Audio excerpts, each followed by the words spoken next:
Hello and welcome to another Tempo Storm Standard Deck Spotlight. In today's episode, we'll be taking a look at Quest Shaman. It's been a few weeks since the release of Saviors of Uldum, and the meta has more or less settled. As predicted at the start of the expansion, Corrupt the Waters was gonna be one of the quests seeing the most play, and that prediction seems to have held true. Corrupt the Waters is a strong quest. However, its true potential is being held back by Highlander Mage and Combo Priest, which are tough matchups for Shaman. The good news is with the recent balance changes, these decks underwent fairly big nerfs, with both Luna's Pocket Galaxy and Extra Arms being reverted to their state before they were buffed, which works considerably well in Quest Shaman's favor and will allow it to finally thrive on the ladder. If you're a fan of the Shaman class and you have been on the fence on whether or not to craft the quest, this is probably a safe time to do it, as it'll definitely continue to see play in the current meta. Whether you're looking to climb to Legend or trying to push to the higher ranks in Legend, it's a solid choice. Before we start, make sure to subscribe to the channel to keep up with all of our Hearthstone content. Now, let's begin.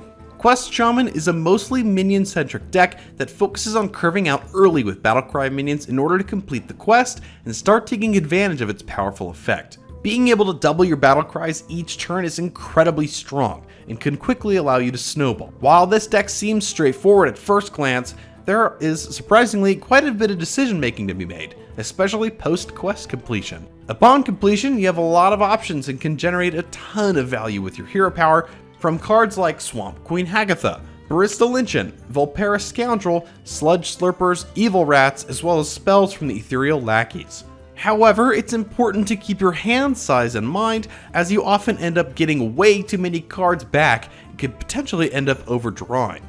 In the mid game, after you complete the quest, if you find yourself behind on board, you need to play a bit more defensively and be looking for crucial swing turns with Goblin Lackeys, Mogu Flesh Shapers, Mind Control Techs, or Sandstorm Elementals. Alternatively, if you're ahead, you want to be keeping your board as healthy as possible and making sure to play around your opponent's potential removal by buffing your minions with Titanic Lackeys. This is also around the time where you'll want to start setting up lethals with your damage dealers. Your main finishers in this deck are going to be a combination of Life Drinker, Weaponized Wasp, and Kobold Lackey.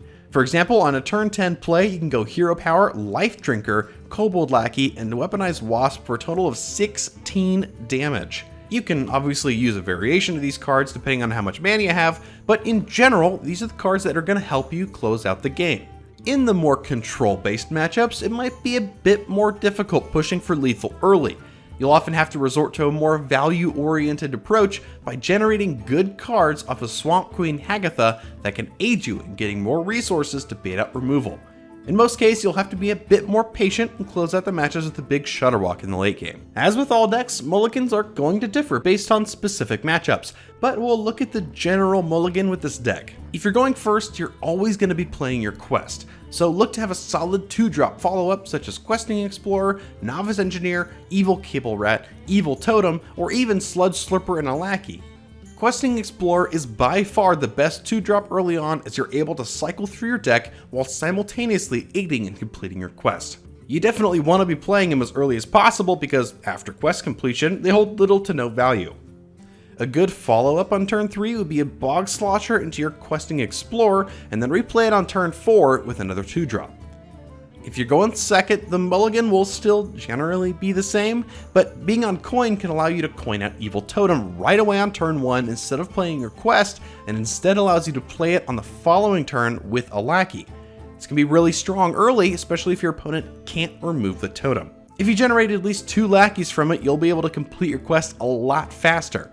Depending on the matchup, your coin can also be saved for later down the line in conjunction with a Shutterwalk plus Hero Power, or you can even save it to coin out a Giggling Inventor if you're in a rough spot against Rogue and need the taunts. Against aggro matchups like Zoo Warlock or Murloc Paladin, make sure to hold on to at least one Sandstorm Elemental, as it's quite easy to fall behind as Quest Shaman, and you'll need a way to regain the board. Against these aggro lists, it's also a good idea to hold on to Mogu Flesh Shapers, as you'll normally be able to get them on board quite easily.